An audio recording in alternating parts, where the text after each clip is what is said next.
bizim hız limitlerinde kanunun 100. yönetmeliğin 100. maddesinin sınırlandırdığı hız limitlerinde 4 tane araç tipimiz var. Bunlardan işte kamyonet, yani ruhsatında kamyonet geçip de panel van olmayan, yani arkasında açık kasa olmayanlar normal otomobil statüsünde alıyoruz. Atıyorum işte bu otomobille beraber Dublo, Kango tarzı araçlar hız limitlerinde otomobil statüsündedir. Yani ruhsatları kamyonet geçse bile ancak arkasında römork ya da açık kasa olarak olan araçlar kamyon sıfatındadır. Onlarla ilgili bir ayrımımız var. Şimdi bizim kullandığımız 3 tip levha. Birinde işte kamyon, biliyorsunuz, otobüs levhası var. O ağır vasıta sınıfında geçer. Panelvan açık kasa kamyonetler, panelvan olmayan açık kasa kamyonetler kamyonet sınıfında geçer. Kapalı kasa panelvanlarla normal otomobiller otomobil sınıfı olarak geçer. Zaten her aracın altında da UKM'de belirlenen hız limitleri vardır. Onlar oralarda işaretlenir. Yani sürücülerimizin dikkat edecekleri, araçlarının panelvan, bu kamyonet sınıfı için konuşuyorum, araçların panelvan olup olmadığına dikkat etmeleri gerekiyor. Bizim radar cihazlarımız ya da hız ölçen cihazlarımız ortalama %98'lik netle ölçerler.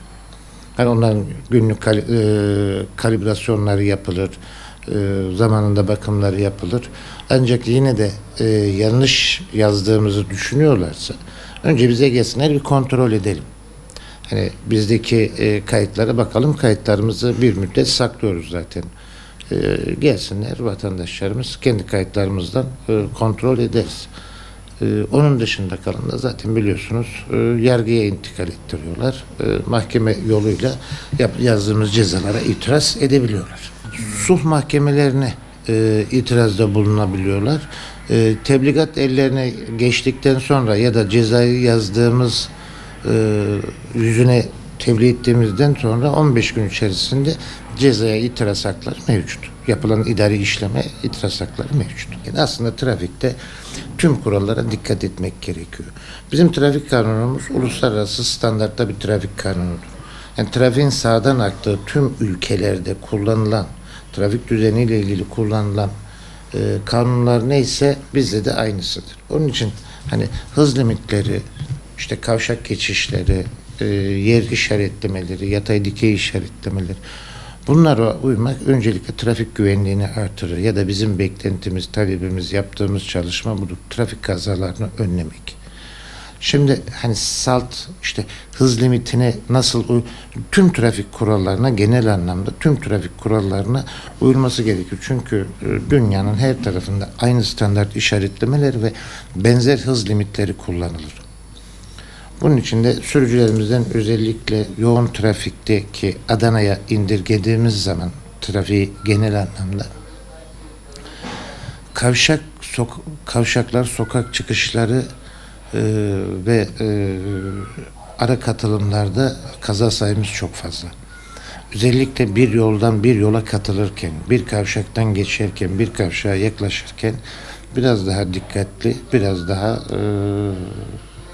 çevremizi kontrol ederek gitmemiz gerekiyor. Trafikte bizim iki tane aslında temel kriterimiz var. Ya da trafik güvenliğini sağlamak açısından bir, vatandaşlarımızdan sabır istiyoruz. Şöyle, trafik genel anlamda aslında sabırdır.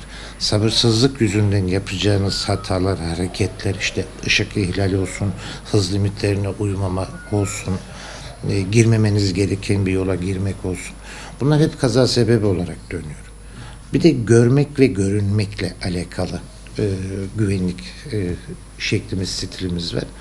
Trafikte bir sabır, ikincisi de görünürlüğünüzü artırıp trafikteki diğer kullanıcılara kendinizi gösterip yapacağınız hareketi işte sinyal vererek veya iki tekerlekli araç kullanıyorsunuz, elle işaret ederek buna göre trafikteki seyrinizi belirleyeceksiniz. Diğerleri sizi görecek, herkes ona göre tedbirini alacak, sizi ve kendisini koruyacak şekilde davranmalarını istiyoruz. Elbette geçen seneye göre Adana il genelinde %14'lük bir trafik kazalarında azalışımız var. Burada biz yaptığımız çalışmalarda kaza sebepleri, kazaları önlemeye yönelik denetimleri artırıyoruz. Atıyorum işte bir yayalarla ilgili son dönemde biraz daha fazla hem denetim hem bilgilendirme hem yer işaretlerini düzenleme anlamında hem motosiklet kazaları,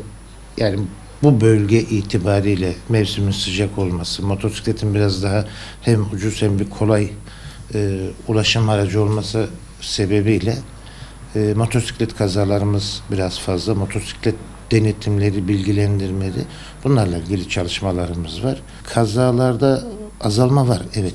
Yani ama biraz daha tabii herkesten duyarlılık bekliyoruz. Böyle basit hataların sonucu daha ağır işler çıkıyor, daha ağır sorunlar çıkıyor. Bunun için yani gerçekten tüm vatandaşlarımız da standart trafik kurallarına uymalarını istiyor ve bekliyoruz. Hem yaya olarak, hem yolcu olarak, hem sürücü olarak.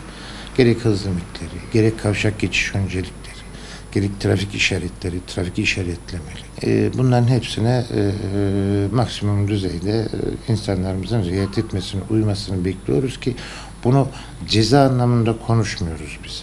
Sadece trafik güvenliği ya da trafik güvenliğini sağlamak adına, yani insanların can ve mal kayıplarını önleyebilmek cezadan çok daha öncelikli bizim için. Yani denetimlerimizi de zaten dedim, hani bilgilendirme faaliyetlerimizi de, denetimlerimizi de bu yöne kaydırıyoruz zaten. Medya aracılığıyla aslında sürekli trafik kurallarının önemini anlatan spontane yazılar ya da bilgilendirmeler bizim de biraz daha aslında işimizi rahatlatacaktır.